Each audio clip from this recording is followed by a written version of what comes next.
Carlos Cuadras versus Juan Francisco Estrada fight, which is a WBC eliminator for the bantamweight title. Any thoughts on that?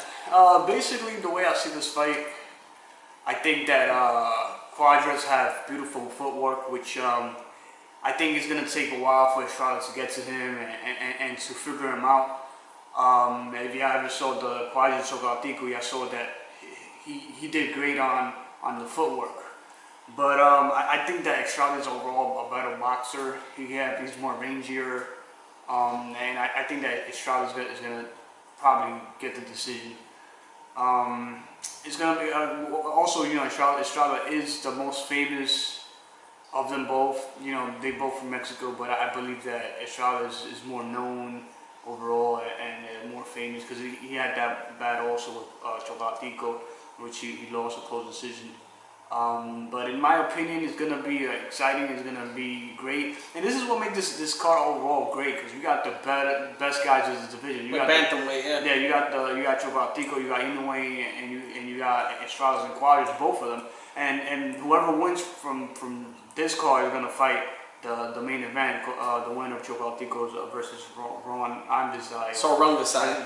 Just take like something that's sore, and then do something you run beside, and that's it. That's kind of I broke it down too much, but yeah, I agree with you in that pretty much. But the one thing is just the movement. I don't know how they do with the movement, and I also referenced the Chocolatico fight against Carlos Cuadras, the way he had a lot of movement, and that really impressed me about him because one thing, like later on in that fight with Chocolatico, he was able to find them in the ring, and he expended a lot of energy. I was like, damn, this guy can move for days. But it's like you say, as far as Estrada, like he's a more rangier fighter. So if that's the case, if someone is using movement, sometimes when you move a lot, it can be a good thing and it could be a bad thing. But someone that, like you said, has a lot of range, you're gonna be at the end of their punches.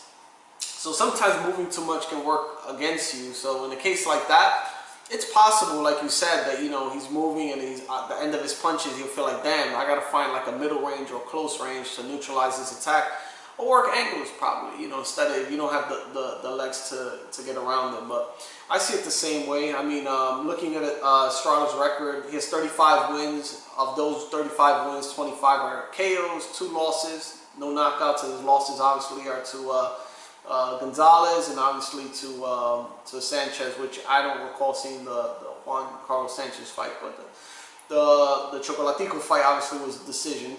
So I mean, they both have an opportunity to avenge their loss, which honestly I'm just gonna, like we said, I feel like they're gonna have, whoever wins this fight is gonna have the chance to avenge their loss to Chocolatico, because I feel that the Chocolatico fight against Sorong Vasai, he's gonna win that. But I see it the same way. I think the fighter that's more composed and that's more well put together is going to win this fight. For as much as Cuadras is good with movement, I don't feel the entire competition you can really use that, because at the end of the day, it comes down to who makes less mistakes. So that's how I see that play. Yeah. Also, Cuadras didn't look good at all against Carmona. I actually thought Carmona won that fight. He didn't look the same. He didn't look like, Yeah, he looked slower. He just looked, Yeah, and not as active. And this card, this is the thing. This card would have been more exciting instead of Nieves. Inoue would have been fighting Carmona, or a rematch versus Carmona versus Cuadras on the undercard, and then have Inoue fighting Estrada. And then the main event would have been awesome. But overall, still, this card is awesome, guys. I mean, it's more for a hardcore, because usually, casual fans don't follow at lightweight. But overall, I think this is one of the best cards put together of the year. Yeah. And trust me, this is not gonna disappoint you. I mean, no. From the HBO doing it up, man, for this weekend and next weekend. So definitely, So and just mention the Inoue versus Nieves card. I think that this is gonna be a tough fight for Inoue. I mean, that's for the his WBO title. He is so-called the monster, and he's gonna come in for the knockout. He got vicious body work. This guy just worked the body like if you could compare him probably to Canelo, the way Canelo been working the body lately, he works the body like that, and he be getting into some vicious knockouts. I mean, what more can I say? I think Nieves is gonna be a great competition. He's gonna be a tough fighter, but I think that Inoue is gonna come on overall and be the better fighter, and I think he's gonna end up stopping Nieves. But overall, a great fight. I think it's gonna be a tough fight, and Nieves is not gonna come to lose, and expect a great fight. But I picked Nieves. I mean Inoue for on a stoppage. You see him retaining the title. Yeah, on the stoppage. And like I said, I think I felt like I understand what they're doing. They're putting a guy so he could do his debut in the U.S. and get some fans. But I think like a guy like Carmona. So I'm just gonna throw hypothetical. Obviously, so you've obviously so far, and I'm gonna wrap this up. So obviously we've so I don't want to fast forward. Already picked Chocolatico winning this fight, and obviously you've already expressed that you feel that Estrada is going to win against the other fight, and obviously Inoue is going to win this fight. Obviously, I don't think anything's going to happen this year, but if they do decide to unify the titles, who do you think will come out on top out of all three of those guys? Should it go that way that we're planning The thing is that as much as I like Inoue, I think he still hasn't been tested. The opponents that he's been knocking out, and I don't want to say much away from it because he's been doing it beautifully. The guy is a monster. But I think that against like a high elite fighter, like probably even Estada, I think Cuadras probably will give him a hard time.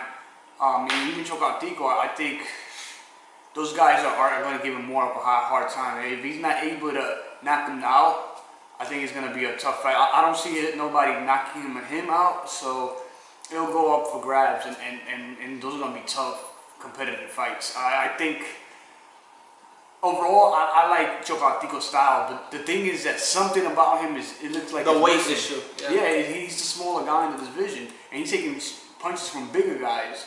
So he did, he have since March he haven't fought. Hopefully, he's able to. Now that this is like what his third fight at the weight, maybe he's more accustomed to the weight. Maybe he's coming a little bit bigger.